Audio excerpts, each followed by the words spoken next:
Bonjour à tous et bienvenue dans ce Morning Bull Live. Nous sommes le 16 janvier 2024. J'espère que vous allez bien. Moi, c'est moyen aujourd'hui. Je pense que j'ai pas le Covid, mais j'ai tout le reste par contre. Donc, c'est pas top. Mais on va quand même essayer de parler marché, finance, parce que c'est tellement passionnant qu'on est quand même vachement mieux ici devant la caméra qu'au fond du lit.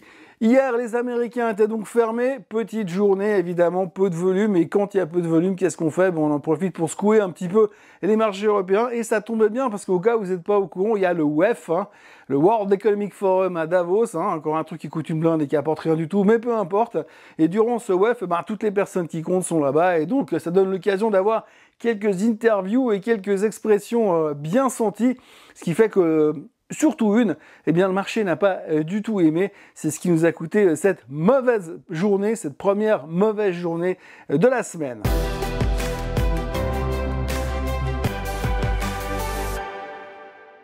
Alors cette mauvaise nouvelle, cette déclaration désagréable, c'était les fêtes de monsieur Robert Holzmann.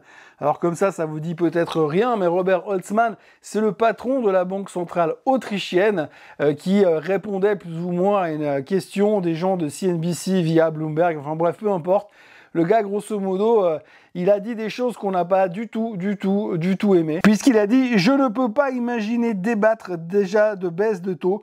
Tout ce que nous avons vu ces dernières semaines va dans le sens contraire. Donc je pourrais même prévoir qu'il n'y aura pas de réduction du tout cette année. » Alors c'est assez marrant parce que quand on écoute ça, on s'est dit ouh là là, c'est une mauvaise nouvelle, la BCE ne va pas baisser les taux, mais qu'est-ce qui se passe? Il faut tout vendre. Alors le marché a baissé, le DAX perd des 0,7%, le CAC perd des 0,7% et le DAX perd des 0,5%, c'est pas non plus un sell-off majeur, mais ce qu'il faut retenir quand même, c'est que, et c'est ce qui est assez intéressant, c'est que vous avez quand même depuis quelques temps, et ça fait déjà une semaine qu'on en parle, alors on va encore dire que je suis négatif et que je suis bearish, mais n'empêche depuis une semaine, on a quand même eu plusieurs banquiers centraux, des Américains entre autres, Bostich, Bowman, Waller, qui ont parlé la semaine dernière pour dire que eux, ils étaient conscients du fait que faire baisser l'inflation de 9% à 4%, c'était facile. Maintenant que le gros du job, c'est de la faire baisser de 4 à 2, que c'était beaucoup plus compliqué. Ça se compresse, c'est plus serré et c'est plus dur à faire. Résultat, ça va se compliquer. Et la plupart de ces banquiers centraux ont quand même exprimé le fait qu'il allait falloir ne pas s'emballer, y aller prudemment parce que baisser les taux trop vite pourrait provoquer un retour violent de l'inflation. Et on l'a quand même vu ces derniers temps, l'inflation repart à la hausse.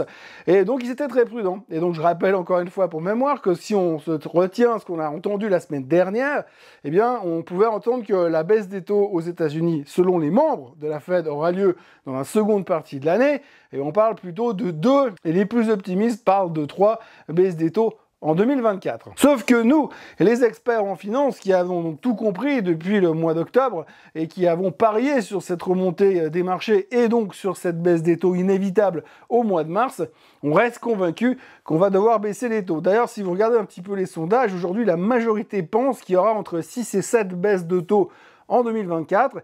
Et si on met à part le meeting de la Fed du mois de janvier qui aura lieu dans 10 jours à peu près, où ils ne feront avec une quasi-certitude rien du tout, ça voudrait dire que tous les autres meetings de la Fed jusqu'à la fin de l'année vont devoir baisser les taux pour respecter ce rythme de 7 baisses de taux en 2024. Alors quand vous écoutez ce que vous disent les banquiers centraux, ça peut foutre le doute. Mais nous, la semaine dernière, on n'en a pas douté une seconde. D'ailleurs, on s'en foutait complètement.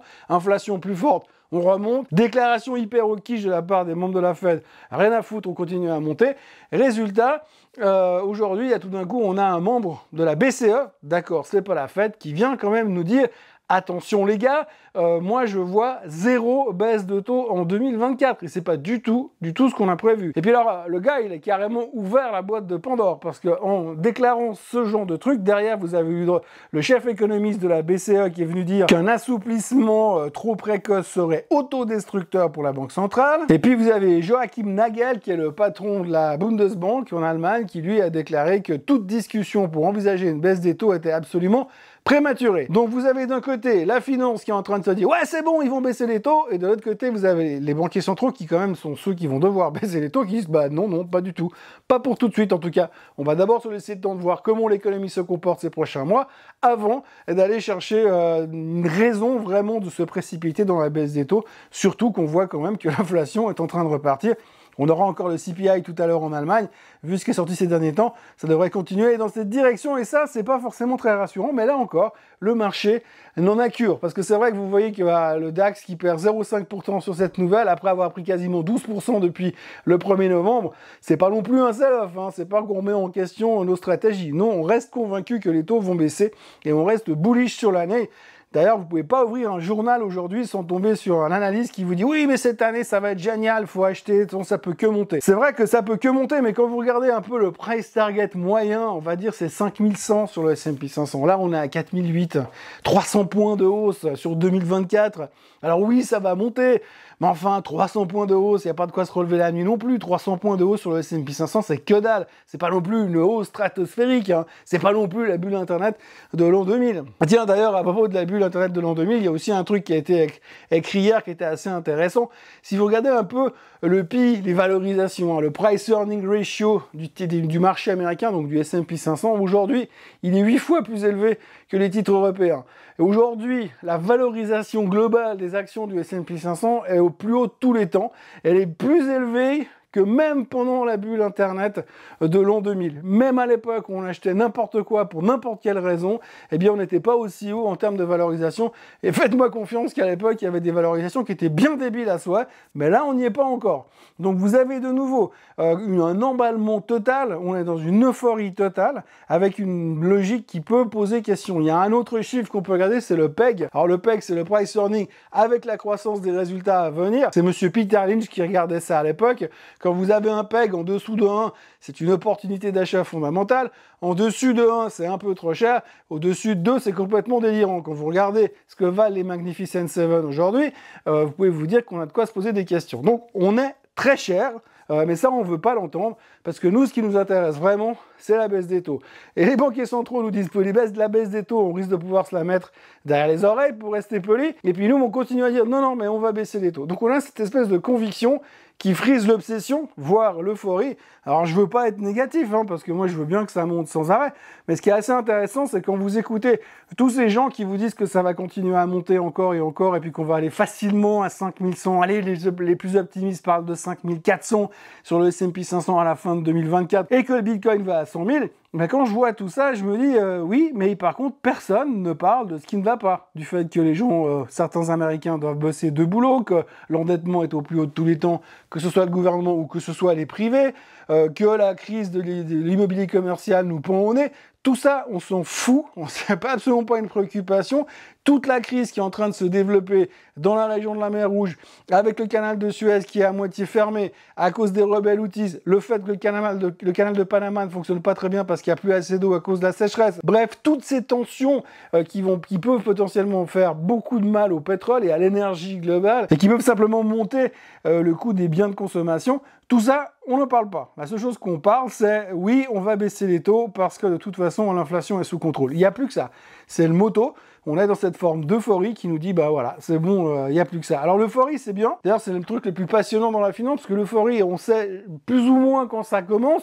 On est dedans, là. Par contre, on sait absolument pas quand c'est que ça s'arrête. Ça peut durer 6 mois, une année, 2 ans, ça peut monter verticalement. Donc vraiment, aujourd'hui, on est vraiment dans le mood. Il faut pas aller contre le vent, hein. Il faut se laisser porter par la vague et puis dire « Oui, c'est génial, les Magnificent Seven !» et puis acheter ça parce que c'est le seul moyen qui fait monter le marché. Bref, l'un dans l'autre, il faut être optimiste et se raccrocher à ça, puisque visiblement, tout le monde y croit. Et tant que le motto global, tant que le mood global ne change pas d'orientation, eh ben, il n'y a pas de raison d'aller dans l'autre sens, même si ma logique perso continue à me dire, j'ai un peu l'impression qu'on est en train de cacher la merde au chat et puis qu'on veut surtout pas voir certaines choses. C'est quand même plus simple de pas en parler. Voilà pour l'instant aujourd'hui, donc on démarre une vraie semaine. Les Américains sont de retour, les futurs sont en baisse. Ce matin, il y a des prises de profit au Japon. Hong Kong est en baisse de 2% et la Chine de 0,6%. Il y a la patronne du FMI qui a dit aujourd'hui qu'il fallait qu'il trouve un moyen de se restructurer pour arrêter d'être dans une espèce de grosse dépression en Chine. Merci du coup de main et merci du conseil. On verra ce que Xi Jinping en pense. Et puis à propos de Xi Jinping et de la Chine, demain, nous aurons le PIB chinois dans la nuit. Donc, lors du prochain Morning Bull Live, je vous en parlerai. Mais il y a le PIB chinois qui nous donnera une nouvelle indication. On s'attend à chaque fois qu'il se passe quelque chose. Pour l'instant, il fait que de s'enfoncer. Techniquement, je serais pas étonné que Hong Kong aille encore un peu plus bas, mais ce sera bientôt, à mon avis, le moment d'acheter ce genre de truc parce que plus personne n'en veut et tout le monde pense que la Chine, c'est fini. Autrement, on notera que Trump a remporté les primaires républicaines, donc c'est le candidat républicain. What a surprise!